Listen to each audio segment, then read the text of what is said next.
जन सुराज में 50% से ज्यादा फ्रॉड लोग जुड़े हुए हैं, जो फ्रॉड करते हैं लोगों के साथ। कैसे आप कह सकते हैं? कैसे क्यों नहीं कहेंगे भाई, काम करवा के आप पैसा नहीं दीजिएगा, कह रहे हैं कि बिहार में रोजगार पैदा कर देंगे, शिक्षा को बढ़ाएंगे, क्या ऐसे मान लिया जाए? पहले प्रशांत किशोर की तरह नीतीश कुमार भी तो कहे थे कि मर जाएंगे, मिट जाएंगे, लेकिन कभी भाजपा और एनडीए का साथ नहीं देंगे, हम महागठबंधन के साथ रहेंगे, तेजस्वी के साथ रहेंगे, या हमारा भतीजा है, बच्चा है, कहे थे ना, लेकिन गए ना गोद में जाकर मोदी जी के, एनडीए के।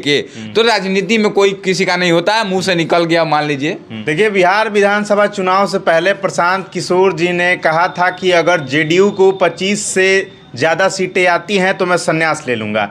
आज प्रशांत किशोर ने प्रेस कॉन्फ्रेंस किया है। सबको पता है कि प्रशांत किशोर एक भी सीट निकाल नहीं पाए। आज प्रेस कॉन्फ्रेंस में काफ़ी आग बबूला थे प्रशांत किशोर ने कहा है भाई हम संन्यास क्यों ले। इस विषय पे चर्चा करने के लिए हमारे साथ अभय कुमार हैं, जनता बोलेगी न्यूज़ के पत्रकार हैं। सबसे पहले तो आपका चैनल में स्वागत। बहुत बहुत स्वागत है आपका भी। अच्छा, आज प्रशांत किशोर जी ने प्रेस कॉन्फ्रेंस किया। सभी लोग यही पूछना चाहते थे कि भाई आपने कहा था संन्यास लेने के लिए, लेकिन आप संन्यास नहीं ले रहे हैं। तो उन्होंने कहा कि अभी हम किस पद पे हैं कि संन्यास लें। देखिए, पद पे तो नहीं है, लेकिन उन्होंने कहा था जरूर, और साइन करके भी दिया था। कई सारे चैनलों ने कहा था कि क्या लिख कर दे सकते हैं आप, तो उन्होंने कहा बिल्कुल दे सकते हैं, और लिख करके उन्होंने बाकायदा अपना सिग्नेचर करके दिया था कि अगर जेडीयू को 25 या 25 से ज़्यादा सीटें आ जाती हैं तो मैं राजनीति से संन्यास ले लूँगा।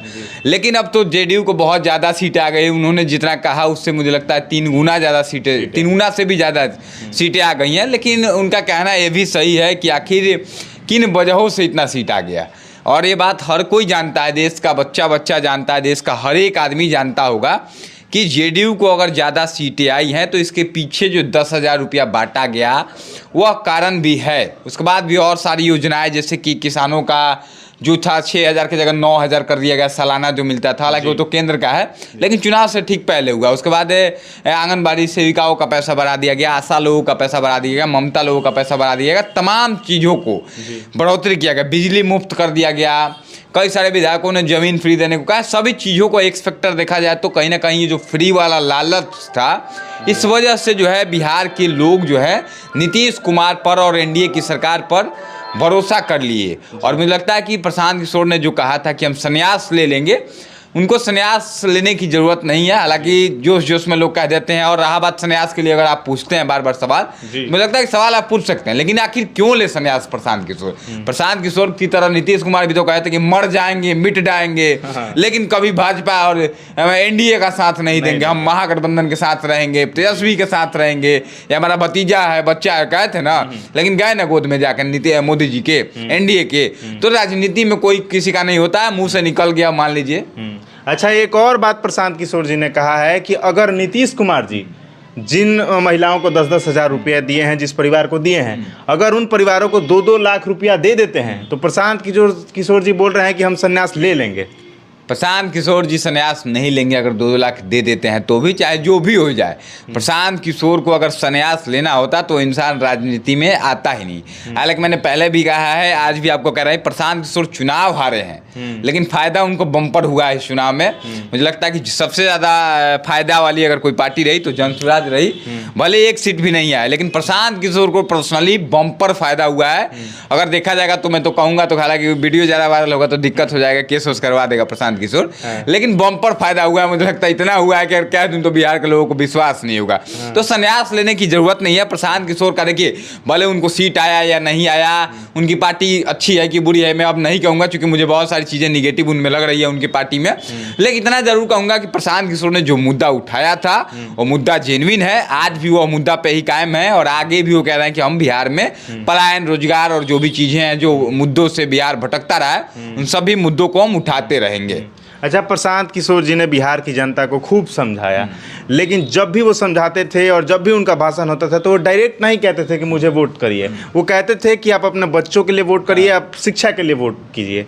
लेकिन इसका डायरेक्ट फायदा बीजेपी को हो गया, एनडीए को हो गया। लोगों ने सोचा कि किसके लिए वोट दें, और तब जाकर सोच करके उन्होंने एनडीए को वोट दिया। तो इसका नुकसान मतलब प्रशांत किशोर को हुआ उसके भाषण का। प्रशांत किशोर के वजह से ही बिहार में एनडीए की सरकार बनी है। अगर प्रशांत किशोर पैदल यात्रा नहीं किए होते, प्रशांत किशोर गांव गांव गली गली घूम कर नहीं समझाए होते लोगों को, तो मैं आपको दावे के साथ कह सकता हूँ 100% महागठबंधन की सरकार बनती। और इतनी सीटें तो महागठबंधन को नहीं आती जितनी एनडीए को आई हैं, लेकिन मुझे लगता है कि 150 160 सीट महागठबंधन को आती और महागठबंधन आज सरकार बना रहा होता। तो मतलब कहीं ना कहीं महागठबंधन का सरकार ना बनने में प्रशांत किशोर जी बिल्कुल 100% प्रशांत किशोर का लोगों ने समझा।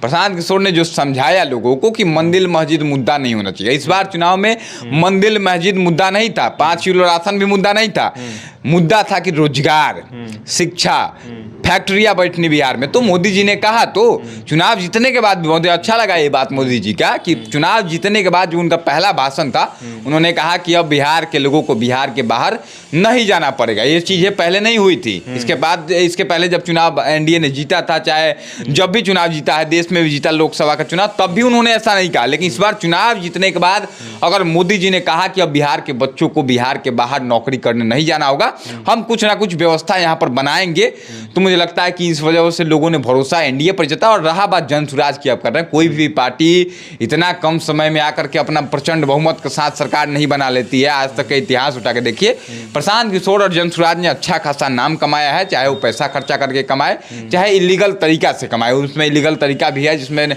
पत्रकारों से फ्री में प्रमोशन कराया गया, पैसा नहीं दिया गया कई सारे पत्रकारों का।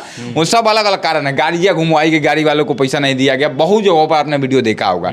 तो कहीं ना कहीं प्रशांत किशोर की बातें लोगों ने समझा।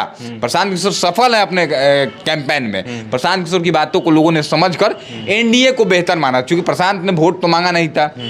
उन्होंने कहा अपने बच्चों का भविष्य देखे, तो भाई उन लोगों ने अपने बच्चों का भविष्य देखा, अपना भविष्य देखा कि एनडीए की सरकार हमारे बच्चों के भविष्य बनाने की जा रही है। इस बार बिहार में सरकार बनी है। मुझे उम्मीद है कि आने वाले 5 साल में जो बिहार है उस लेवल पर जाएगा। टॉप में तो अभी नहीं जा पाएगा, 10-20 साल लगेगा, लेकिन आप देखिएगा कि अग्रणी राज्यों में बिहार का नाम अगले 5 साल में शामिल होने जा रहा है। अच्छा, प्रशांत किशोर जी ने एक और घोषणा की है कि 20 तारीख को जब शपथ ग्रहण 19 को हो जाएगा, उसके बाद 20 तारीख को वो उपवास करने वाले हैं 1 दिन पूरा। क्या लगता है उपवास करना राजनीति में उनके लिए सही साबित होगा? बिल्कुल सही है। प्रशांत किशोर अभी लगे रहे, हम तो कहेंगे कि प्रशांत जी अगर आप लगे रहते हैं और फ्रॉडगिरी बंद करवा दीजिए। आपके पार्टी में जो फ्रॉड लोग हैं, जन सुराज में 50% से ज़्यादा फ्रॉड लोग जुड़े हुए हैं जो फ्रॉड करते हैं लोगों के साथ। कैसे आप कह सकते हैं? कैसे क्यों नहीं कहेंगे भाई, काम करवा के आप पैसा नहीं दीजिएगा, कह रहे हैं कि बिहार में रोजगार पैदा कर देंगे, शिक्षा को बढ़ाएंगे, क्या ऐसे मान लिया जाए? पहले ही चुनाव जीतने से पहले जब आप इतना फ्रॉड कर चुके हैं, लोगों से काम करवा के पैसा नहीं दे रहे हैं, तो फ्रॉड नहीं हुआ? फ्रॉड हुआ तो फ्रॉड बंद करवा दीजिए। ईमानदारी से जिस प्रकार से आप आवाज उठा रहे हैं, आवाज बन रहे हैं बिहार के लोगों का, इसी प्रकार से 5 साल आप मेहनत कीजिए। मैं दावे के साथ कह सकता हूं कि अगले चुनाव में प्रशांत किशोर की अगर सरकार नहीं भी बनती है तो विपक्ष की बड़ी मजबूत पार्टी बनकर जनसुराज सामने आएगी। और हो सकता है कि अगर लगे रह गए, जिस जुनून से लगे हुए थे उसी जुनून से फ्रॉड बंद करके अगर जनसुराज और प्रशांत किशोर और सभी कार्यकर्ता लगे रह गए, तो अगली बार हो सकता है कि प्रशांत किशोर की सरकार बिहार में बन जाए। चलिए, समय देने के लिए आपका बहुत बहुत धन्यवाद। आप प्रशांत किशोर के बारे में और उनकी पार्टी जनसुराज के बारे में क्या सोचते हैं, कमेंट बॉक्स में अपनी राय जरूर दीजिएगा। बहुत बहुत धन्यवाद।